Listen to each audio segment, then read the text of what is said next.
Hello students, आप देख सकते हो आपके सामने है H C. Verma the concept of physics. इसका मैं सॉल्यूशन स्टार्ट करने जा रहा हूं। जिसको इस बुक के बारे में मालूम है उसे तो बताने की ज़रूरत ही नहीं है कि ये कितनी बेहतरीन बुक है, लेकिन जिसे नहीं मालूम है उसे मैं बता देता हूँ। इस बुक के बारे में इतना तक कहा जाता है कि ये बाइबल है फिजिक्स का। इसी से आप समझ सकते हो ये कितनी अच्छी बुक होगी। इसमें प्रॉब्लम ऐसे होते हैं कि अगर इसे आप सोल्व करोगे तो आपका फिजिक्स का कॉन्सेप्ट क्लियर होगा। इस बुक को कौन कौन पढ़ सकते हैं? जो 11-12 में है वो पढ़ सकते हैं। IIT JEE का जो प्रिपरेशन कर रहे हैं वो भी पढ़ सकते हैं। फर्स्ट बुक उसके लिए तो ये होगा ही। नीट के लिए भी पढ़ सकते हैं, नीट में जो जाना चाह रहे हैं उसके लिए भी है। तो ऐसा क्यों? इसमें आप देखोगे एक्सरसाइज में जो प्रॉब्लम है वो शुरू में जब क्वेश्चन मिलते हैं तो ईजी होते हैं थोड़ा, और जैसे जैसे आप आगे बढ़ते जाते हो तो लेवल बढ़ता जाता है क्वेश्चन का। इस तरह से सभी के लेवल के क्वेश्चन +2 का हो, चाहे IIT JEE का हो या नीट का हो, सभी के लिए इंपॉर्टेंट हो जाता है। तो इसे सॉल्व करना बेहद जरूरी है सभी स्टूडेंट के लिए। समझ में आ रहा है? हाँ, तो अगर आपको इसके सॉल्यूशन में कुछ प्रॉब्लम होता है तो आपको यहाँ पर इसका कंप्लीट सॉल्यूशन मिलने वाला है, और सिर्फ सॉल्यूशन ही नहीं, एक्सप्लेनेशन के साथ, ताकि आपका कॉन्सेप्ट क्लियर हो फिजिक्स का। समझ में आया? ठीक है, तो अब हम स्टार्ट करते हैं सॉल्यूशन। आप देखोगे कि ये 2 वॉल्यूम में आता है।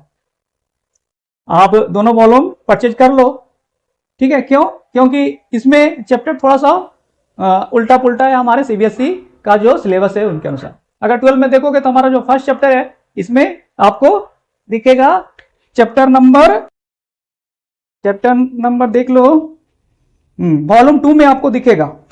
जो 12 में चैप्टर फर्स्ट है वो कहां दिखेगा? वॉल्यूम 2 में, और चैप्टर 29 में दिखेगा। ठीक है? तो इस तरह से आपको इसमें देखकर सॉल्व करना होगा। इसलिए चलो स्टार्ट करते हैं। तो सबसे पहले हम लोग स्टार्ट करेंगे ऑब्जेक्टिव। पेज नंबर कितना है? 119। कितना पेज नंबर? 119। चैप्टर कौन सा है? Electrostatic field and potential. ठीक है, तो इसका सॉल्यूशन हम लोग स्टार्ट करेंगे। तो सबसे पहले हम लोग क्या देखेंगे? ऑब्जेक्टिव फर्स्ट का फर्स्ट नंबर क्वेश्चन। ठीक है, तो इस क्वेश्चन में क्या कह रहा है देखो जरा।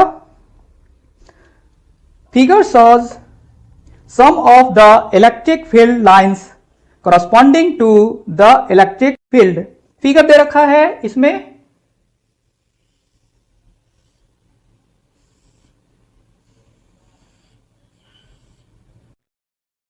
ये क्या है?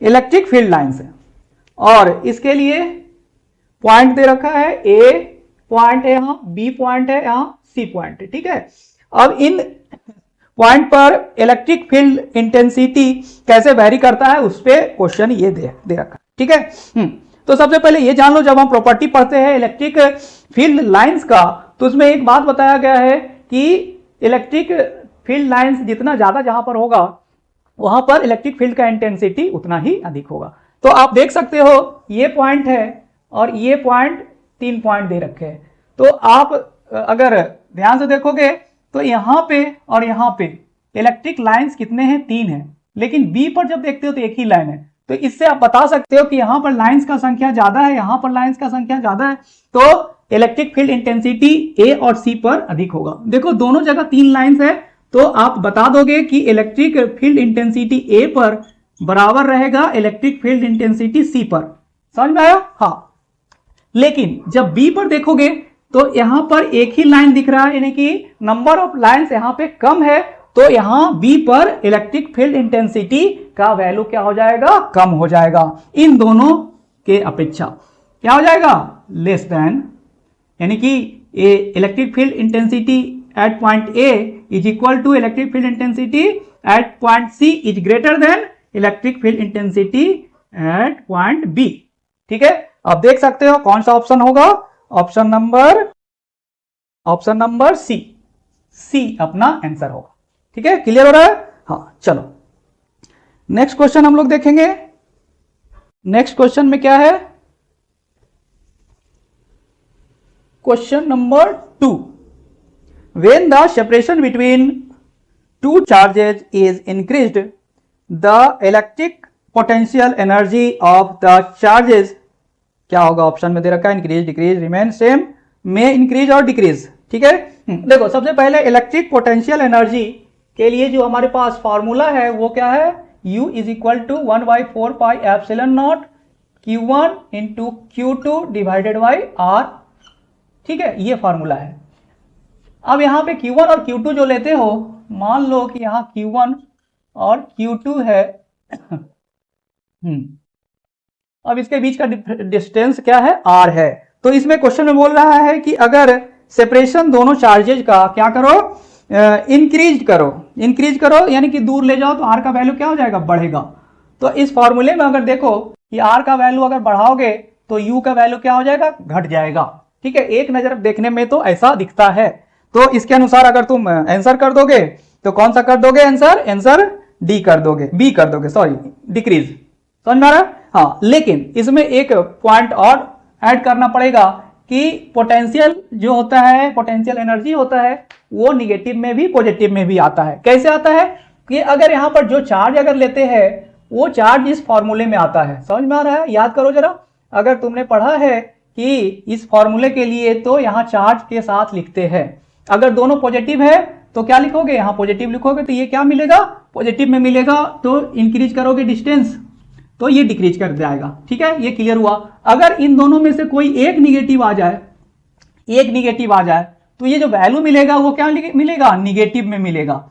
निगेटिव में मिलेगा कहने का मतलब अगर इसको बढ़ाओ, R को बढ़ाओ, तो ये निगेटिव में वैल्यू क्या हो जाएगा? कम होगा। इसका मतलब क्या होगा? निगेटिव में वैल्यू कम हो रहा है यानी कि ये इंक्रीज कर रहा है। समझ में आ रहा है? यानी कि U का जो वैल्यू है वो क्या पॉजिटिव में भी आ सकता है, निगेटिव में भी आ सकता है। अगर पॉजिटिव में आएगा, दोनों पॉजिटिव रहे तो पॉजिटिव में आएगा, अगर दोनों निगेटिव में रहे तो भी क्या आ जाएगा? पॉजिटिव में आएगा। तो R का वैल्यू बढ़ाने पर ये क्या हो जाएगा? कम हो जाएगा। लेकिन जब वैल्यू निगेटिव में आने लगेगा तो R का वैल्यू बढ़ाने पर ये भी क्या हो जाएगा? बढ़ जाएगा। समझ में आ रहा है? इंक्रीज कर जाएगा। तो इस तरह से आप देख सकते हो कौन सा ऑप्शन आ जाएगा अपना? Option number D. Option number D में क्या है? में इंक्रीज और डिक्रीज। ठीक है, ये अपना आंसर होगा। क्लियर हुआ? चलो नेक्स्ट क्वेश्चन देखो, third question. If a positive charge is shifted from a low potential region to high potential region, the electric potential energy क्या होगा? इंक्रीज होगा, डिक्रीज होगा, क्या होगा? ये बताना है। देखो, अब low potential region to high potential region shift कर रहा है। मान लो यहाँ पे पॉजिटिव चार्ज लेते हो और ये पॉइंट है P पॉइंट, अगर इस डायरेक्शन में जाओगे तो क्या होगा?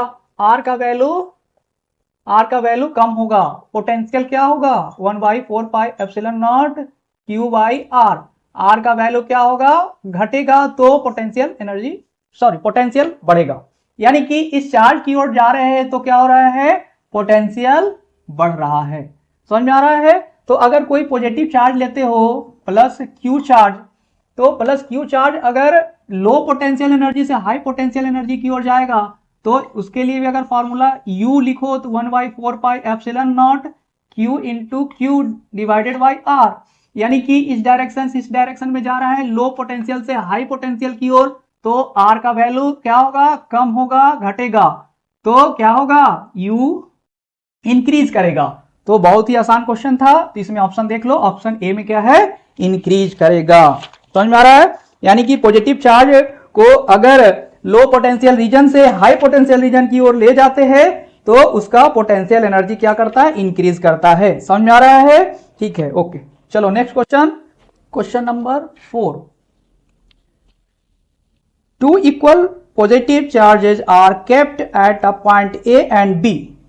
The electric potential at the point between A and B, excluding these point, is studied while moving from A to B. The potential.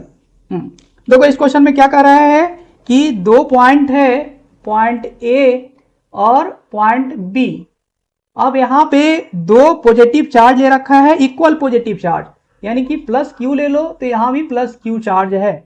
समझ में आ रहा है? डिस्टेंस अगर R है इनके बीच, ठीक, तो इसमें बोल रहा है कि एक पॉइंट है इनके बीच, कोई भी पॉइंट हम ले लेते हैं, P पॉइंट यहाँ पे है, तो इस पॉइंट पे इलेक्ट्रिक पोटेंशियल का वैल्यू कैसे वेरी करेगा, समझ में आ रहा है, कैसे A से B की ओर जाने में कैसे चेंज करेगा, घटेगा बढ़ेगा क्या होगा ये बताना है। हाँ, और क्या इसमें साथ में बोल रहा है, between A and B excluding these point, यानी कि इस पॉइंट पर नहीं लेना है, नहीं, इसके बाद कोई भी पॉइंट इनके बीच रहेगा उन पे लेना है। समझ में आ रहा है क्वेश्चन? बहुत सिंपल क्वेश्चन है।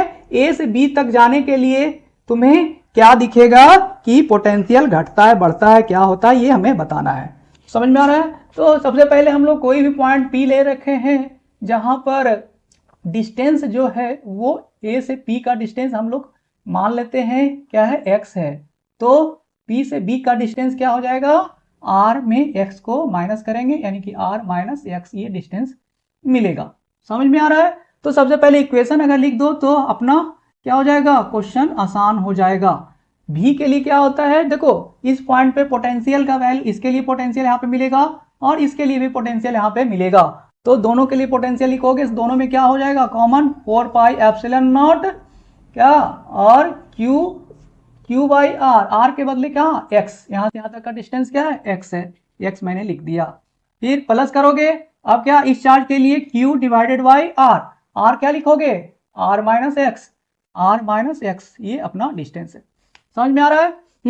अब इस इक्वेशन को अगर ऑब्जर्व करो तो अपना आंसर मिल सकता है।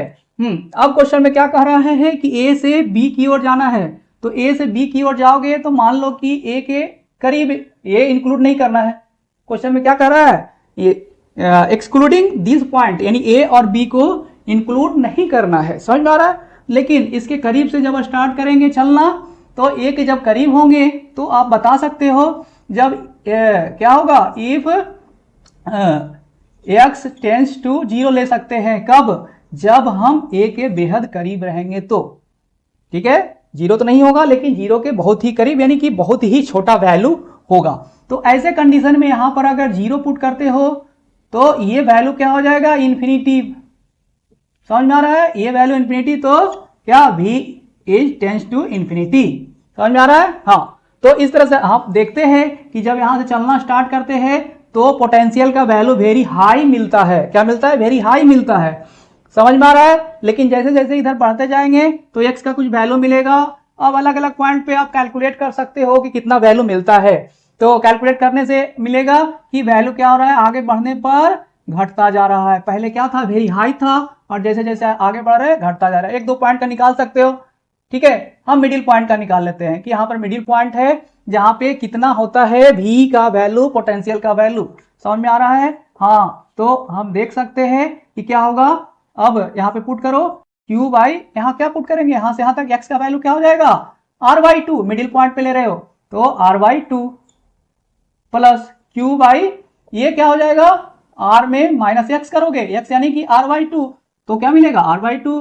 समझ में आ रहा है? r/2। तो ऐसे में ये वैल्यू जो मिलेगा वो क्या मिलता है, 2, ये ऊपर जाएगा 2q डिवाइडेड बाई r, ये भी 2 ऊपर जाएगा 2q डिवाइडेड बाई r। तो ऐसे में हमें मिलता है, देखो 2 2 4, 1/4 pi epsilon not q divided by r, v का वैल्यू।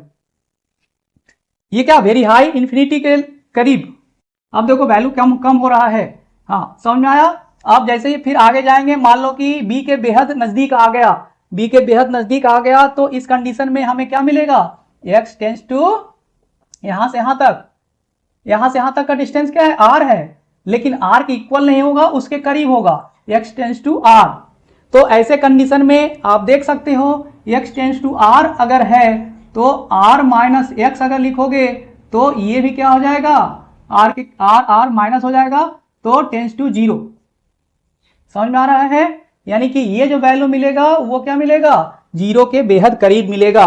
तो अगर इस इक्वेशन में पुट कर दो तो वापस अपने को क्या मिलने जा रहा है, देख लो जरा, यहां जब 0 पुट करोगे तो ये क्या हो जाएगा, इन्फिनिटी हो जाएगा, और ये वैल्यू भी, v का वैल्यू भी क्या मिलेगा, इन्फिनिटी मिलेगा, यानी कि वेरी हाई मिलेगा। समझ में आ रहा है? यानी कि अब तो क्लियर हो गया होगा, जैसे जैसे यहां से चलना स्टार्ट करेंगे, यहाँ पे वेरी हाई, ए के करीब जब रहेंगे तो वेरी हाई वैल्यू पोटेंशियल का। अब जैसे आगे बढ़ रहे हैं वैल्यू घट रहा है, फिर से मिडिल पॉइंट पे आने के बाद क्या होगा, फिर से बढ़ना स्टार्ट होगा, और बी पे पहुंचने के बाद दोबारा वैल्यू क्या हो जाएगा, वेरी हाई हो जाएगा। तो आप ऑप्शन कर सकते हो, कौन सा ऑप्शन होगा देख लो जरा। ऑप्शन में क्या है, ऑप्शन नंबर ए में बोल रहा है कंटिन्यूअसली इंक्रीजेज, नहीं। कंटिन्यूअसली डिक्रीजेज, नहीं। सी में क्या है, इंक्रीजेज देन डिक्रीजेज, ये भी नहीं। डी में क्या बोल रहा है, डिक्रीजेज देन इंक्रीजेज। हाँ, यहां से चलना स्टार्ट कर रहे हो तो डिक्रीज किया, उसके बाद फिर क्या हुआ, इंक्रीज हुआ। तो अपना आंसर कौन सा, ऑप्शन नंबर डी में अपना आंसर मिलेगा। क्वेश्चन नंबर 5, क्वेश्चन देख लो।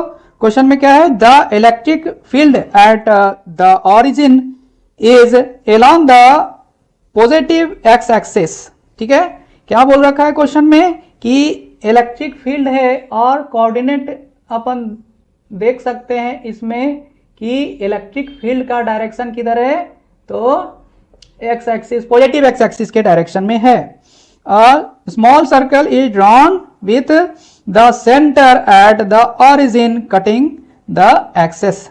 एक सर्कल इसमें बोल रहा है और उसका सेंटर क्या है, ऑरिजिन पे है, और वो कट कर रहा है, किसको कट कर रहा है, तो एक्सेस को कट कर रहा है। ठीक है, और किस पॉइंट पे, A B C D point पे कट कर रहा है, जिसका कोऑर्डिनेट दे रखा है। समझ में आ रहा है, यानी ए बी सी पॉइंट है, उसका कोऑर्डिनेट, ए का कोऑर्डिनेट A0, यानी कि ए रेडियस है इसका, तो इधर A0 पॉइंट यहाँ पे मिलेगा।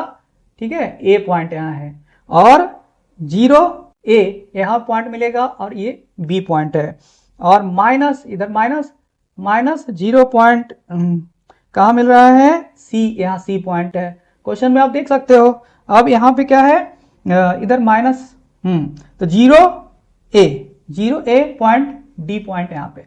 समझ में आ रहा है, तो ये सर्कल है और कोऑर्डिनेट पे इसका पॉइंट, सर्कल का पॉइंट। ठीक है, तो क्वेश्चन में बोल रहा है कि minimum the potential is minimum at, किस पॉइंट पे पोटेंशियल, ये A B C D point है, इसके किस पॉइंट पे पोटेंशियल का वैल्यू क्या होगा, मिनिमम होगा। समझ में आया, हाँ, तो वो बताना है। तो देखो, इलेक्ट्रिक लाइंस के बारे में हम लोगों ने पढ़ा था, तो उसमें क्या बताया गया था कि अगर हम इलेक्ट्रिक फील्ड के डायरेक्शन में जाते हैं तो क्या होगा, पोटेंशियल, इलेक्ट्रिकल पोटेंशियल का वैल्यू क्या होगा, कम होगा। समझ में आ रहा है, किस डायरेक्शन में, जिस डायरेक्शन में इलेक्ट्रिक फील्ड है उसके डायरेक्शन में चलेंगे, तो अपोजिट में चलेंगे तो क्या होगा, बढ़ेगा, सिंपल सी बात है। लेकिन परपेंडिकुलर इलेक्ट्रिक फील्ड इस डायरेक्शन में है, अब इसके परपेंडिकुलर ऊपर या नीचे अगर जाते हो तो पोटेंशियल का वैल्यू में कोई चेंज नहीं आएगा, कांस्टेंट मिलेगा। समझ में आया, तो इतना अगर आप जान रहे हो तो इस क्वेश्चन का सॉल्यूशन आप बता सकते हो। जैसे देखो, यहाँ पे जब सी पे हो तो सी से इस डायरेक्शन में चलोगे तो क्या होगा, ये घटेगा कि बढ़ेगा, घटेगा। क्यों, क्योंकि हम चल रहे हैं फील्ड के डायरेक्शन में। तो potential at C is greater than potential at A, और साथ में देखो जब यहाँ से चल रहे हो तो यहाँ बी पॉइंट और यहाँ डी पॉइंट भी मिल रहा है, यानी कि इसका पोटेंशियल भी से क्या हो जाएगा, कम हो जाएगा। तो अगर ऐसे लिख दो कि potential at C is greater than potential at B, समझ में आया, और बी और डी का पोटेंशियल क्या होगा, सेम मिलेगा। क्यों, क्योंकि परपेंडिकुलर जा रहे हो। समझ में आ रहा है ना, हाँ। तो पोटेंशियल डी, इन दोनों का पोटेंशियल सेम है, लेकिन इससे भी कम किसका मिलेगा, पोटेंशियल एट ए पॉइंट पे पोटेंशियल, इलेक्ट्रिकल पोटेंशियल सबसे कम। समझ में आ रहा है, तो अपना आंसर कौन सा हो जाएगा, आंसर ए में क्या है, ए में बोल रहा है पॉइंट ए पे पोटेंशियल का वैल्यू सबसे मिनिमम होगा। क्लियर हो रहा है, चलो नेक्स्ट क्वेश्चन, क्वेश्चन नंबर 6। इसमें क्या है देखो, if a body is charge by rubbing its weight. देखो, अब हम समझ सकते हैं कि किसी भी ऑब्जेक्ट को रब करते हैं तो उसमें चार्ज अगर डेवलप करता है तो उसका वेट क्या होगा, घटेगा या बढ़ेगा, ऐसा क्वेश्चन में बोल रहा है। तो इसका अगर कॉन्सेप्ट मालूम होगा कि रब करने से उस पर चार्ज कैसे डेवलप करता है तो इसका आंसर कर सकते हो। किसी भी ऑब्जेक्ट को जब रब करते हैं तो उससे इलेक्ट्रॉन बाहर निकलता है या उसमें इलेक्ट्रॉन ऐड हो जाता है। समझ में आ रहा है, तो इलेक्ट्रॉन निकले तो पॉजिटिव चार्ज, अगर इलेक्ट्रॉन उस पर ऐड हो जाता है तो नेगेटिव चार्ज डेवलप होता है, इतना तो मालूम है। लेकिन जब इलेक्ट्रॉन निकलता है बाहर तो इलेक्ट्रॉन के साथ कुछ ना कुछ मास तो निकलेगा। हालांकि इलेक्ट्रॉन में बहुत ही कम मास होता है मालूम है, लेकिन कुछ तो मास उसके रूप में निकलेगा, तो उसका क्या हो जाएगा, वेट कम हो जाएगा। इलेक्ट्रॉन बाहर निकला यानी पॉजिटिव चार्ज आ गया तो उसका वेट क्या हो गया, थोड़ा सा कम हो गया। अगर इसमें इलेक्ट्रॉन ऐड करते हैं तो उसमें नेगेटिव चार्ज आएगा, लेकिन उसके साथ उसका वेट क्या हो जाएगा, बढ़ जाएगा। क्यों? क्योंकि उसके अंदर इलेक्ट्रॉन ऐड हो रहा है, उसके साथ कुछ मास भी ऐड हो रहा है। तो इस तरह से हम आंसर इसका कर सकते हैं। इसमें क्या है ऑप्शन देख लो। ऑप्शन में क्या बोल रहा है, ए में रिमेंस प्रैक्टिकली कांस्टेंट नहीं रहेगा, ठीक है। बी में इंक्रीज स्लाइडली, सी में इंक्रीज, दोनों होगा ना, बढ़ेगा घटेगा दोनों। तो ऑप्शन डी में क्या है कि अपना में इंक्रीज स्लाइडली और में डिक्रीज स्लाइडली, ठीक है, थोड़ा बढ़ेगा घटेगा। अपना आंसर कौन सा हो जाएगा, ऑप्शन डी, ये हो गया, ठीक है। चलो नेक्स्ट क्वेश्चन 7 नंबर में क्या है, an electric dipole is placed in a uniform electric field, the net electric force on the dipole, ठीक है। डायपोल के लिए हम लोगों ने पढ़ा था कि अगर इलेक्ट्रिक फील्ड में कोई डायपोल को अगर रखते हो तो उस पे फोर्स और टॉर्क कैसे लगता है, कैसे वैरी करता है, तो वो, ठीक है। तो अगर दिमाग में होगा तो आप आसानी से इसमें आंसर कर सकते हो। क्या है, इलेक्ट्रिक फील्ड इस डायरेक्शन में है, डायपोल को रखा तो इस पे फोर्स लगेगा -q चार्ज। निगेटिव चार्ज पे जो फोर्स लगता है वो इलेक्ट्रिक फील्ड के अपोजिट डायरेक्शन में लगता है, ठीक है, इस डायरेक्शन में। अगर पॉजिटिव चार्ज लेते हो तो उस पर जो फोर्स अप्लाई होता है, इलेक्ट्रिकल फोर्स, वो इलेक्ट्रिक फील्ड के ही डायरेक्शन में अप्लाई होता है। समझ में आ रहा है, ये एफ। और इसका वैल्यू क्या होता है, मैग्नीट्यूड QE के बराबर, और ये भी कितना, QE के बराबर। दोनों का मैग्नीट्यूड अब देख सकते हो, अपना आंसर मिल गया है। क्या इसमें है कि जितना फोर्स इस डायरेक्शन में है उतना ही फोर्स इस डायरेक्शन में है, दोनों का मैग्नीट्यूड क्या है, सेम है, लेकिन डायरेक्शन क्या है, अपोजिट है। तो नेट फोर्स क्या हो जाएगा, नेट फोर्स क्या होगा, F1 माइनस F2। F1 और F2 अगर बोल दो तो क्या हो जाएगा, F1 माइनस F2, दोनों का मैग्नीट्यूड तो सेम है, QE minus QE is equal to 0, यानी कि अपना नेट फोर्स क्या मिलेगा, 0 मिलेगा। ऑप्शन कौन सा है, ऑप्शन ए। ऑप्शन ए में इज ऑलवेज 0, ठीक है, क्लियर हो रहा है। हाँ चलो नेक्स्ट क्वेश्चन अपन देख, क्वेश्चन नंबर 8। क्वेश्चन नंबर 8 में क्या है, क्वेश्चन नंबर 8 में सबसे पहले देख लो, एक फिगर दे रखा है, फिगर है सेमी सर्कल है, समझ में आ रहा है, सेमी सर्कल के सेंटर पे Q चार्ज है और पॉइंट है ABC पॉइंट है, और यहां पॉइंट P, ठीक है, दे रखा है। तो क्वेश्चन में क्या बोला है, consider the situation of figure, the work done is taking a point charge from A to B WA। हाँ देखो, एक पॉइंट चार्ज ले लो, मान लो Q पॉइंट चार्ज ले लो, यहां से यहां लाओ तो वर्क डन क्या, WA, यहां से यहां लाओ B पर तो वर्क डन WB, और यहां से यहां लाओ तो वर्क डन क्या बोल रहा है, WC, ठीक है। पॉइंट चार्ज को लेकर आओगे तो वर्क डन हो करना पड़ेगा, ठीक है। तो वर्क डन के लिए ये तीनों वर्क डन है वो क्वेश्चन में दे रखा है। तो इनके बीच ऑप्शन में देख लो कि रिलेशन है, कौन बड़ा होगा कौन छोटा होगा वर्क डन, वो हमें बताना है। क्लियर हो रहा है क्वेश्चन जब क्लियर हो गया हो तो आंसर भी आसानी से कर सकते हो। देखो वर्क डन के लिए हम लोगों ने पढ़ा था कि यहां से यहां तक लेकर आओ, यहां से यहां तक लेकर आओ, आप कैसे भी घूम के लेके आओ उससे कोई मतलब नहीं है। वर्क डन के लिए क्या होगा कि U final minus U initial, यानी कि सिंपली हम लोग क्या कर देंगे, जो फाइनल पॉइंट पर पहुंचा उसका potential energy, electrical potential energy, और जो इनिशियल पॉइंट जहां से चलना स्टार्ट किया वहां का इलेक्ट्रिकल पोटेंशियल एनर्जी, उसमें क्या कर दो, माइनस कर दो, तो क्या मिल जाएगा, वर्क डन मिल जाएगा। समझ आ रहा है। तो आप देख सकते हो कि यहां पर जो पोटेंशियल एनर्जी है, यहां पर पोटेंशियल एनर्जी है, यहां पर पोटेंशियल एनर्जी है, तीनों के लिए सेम है। कैसे सेम है कि सभी का डिस्टेंस क्या है, यहां से यहां का डिस्टेंस, यहां से यहां का डिस्टेंस बराबर है, क्योंकि ये रेडियस है। तो इनिशियल फाइनल पॉइंट सबका क्या मिलेगा, सेम मिलेगा, और इनिशियल तो यहां से चला ही है। तो इस तरह से देख सकते हो इनिशियल और फाइनल सभी केस के लिए क्या है, बराबर है। तो माइनस करने के बाद जो वैल्यू मिलेगा वो क्या मिलेगा, बराबर मिलेगा। समझ में आ रहा है, एक करके देख लो। ये क्या है, फाइनल सब में क्या होगा, 1/4 पाई एप्सिलॉन नॉट, तो कॉमन होगा, बचेगा अंदर में क्या, ये फाइनल इस पॉइंट पे Q चार्ज को इस पॉइंट में लाते हो तो Q1 इंटू Q2 यानी Q into Q divided by, यहां पहुंच गया तो डिस्टेंस क्या, R, minus Q1 into Q2। अब यहां से यहां तक का डिस्टेंस, कुछ भी डिस्टेंस ले लो, x डिस्टेंस ले लो, तो यहां पे डिवाइडेड बाय x। ऐसे इसके लिए भी लिखना स्टार्ट करोगे तो क्या लिखोगे, सेम ही लिखोगे, क्योंकि फाइनल पॉइंट जब यहां पे पहुंचता है तो यहां पर भी क्या हो रहा है, r ही मिल रहा है। समझ में आ रहा है, इनिशियल तो सबके लिए सेम है ही। तो ऐसे में हम देख रहे हैं कि तीनों वर्क डन क्या मिल रहा है, इक्वल मिल रहा है, WA is equal to WB is equal to WC। समझ में आया? तो अपना ऑप्शन कौन सा, ऑप्शन नंबर सी क्या करोगे, आंसर करोगे। ठीक है, क्लियर हुआ? चलो नेक्स्ट क्वेश्चन देखो जरा, क्वेश्चन नंबर 9। क्वेश्चन नंबर 9 में क्या है, अ point charge Q is rotated along a circle in the electric field generated by another point charge Q, capital Q. The work done by the electric field on the rotating charge in one complete revolution is देखो बहुत ही आसान question है कि अगर कोई Q charge, small Q charge है, इसके कारण क्या है, इलेक्ट्रिक फील्ड कहीं पे है और एक सर्कुलर पाथ पे क्या रोटेट कर रहा है, एक चार्ज है कैपिटल Q चार्ज, वो क्या कर रहा है, रोटेट कर रहा है। समझ में आ गया? तो रोटेट करेगा, इसके कारण इलेक्ट्रिक फील्ड है, तो रोटेट करने में क्या होगा, इसमें वर्क डन आएगा।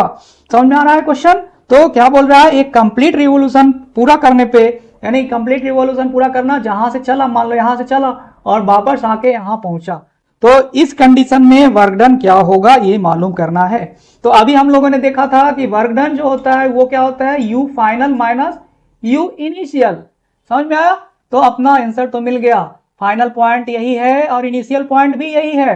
तो दोनों पॉइंट जब सेम होगा तो पोटेंशियल एनर्जी भी क्या होगा, सेम होगा। दोनों को घटा दोगे तो क्या मिलेगा, वैल्यू 0 मिलेगा। तो इस तरह से हम लोगों ने देखा कि जब एक कंप्लीट रिवोल्यूशन करता है तो क्या मिलता है, वर्क डन 0 मिलता है। समझ में आ रहा है? हाँ, वो कितना भी चले, समझ में आ रहा है, कितना भी चले, ऐसे सर्कुलर पाथ पे ही नहीं, कैसे भी ऐसे घूमता घूमता घूमता कहीं भी से भी घूमते हुए यहीं पे अगर आ गया तो वर्क डन क्या हो जाएगा, 0 हो जाएगा। समझ में आया? हाँ, चलो नेक्स्ट क्वेश्चन। चलो ये ऑब्जेक्टिव फर्स्ट का ये क्वेश्चन हम लोगों ने कंप्लीट किया। अब हम लोग देखेंगे ऑब्जेक्टिव सेकंड। ठीक है?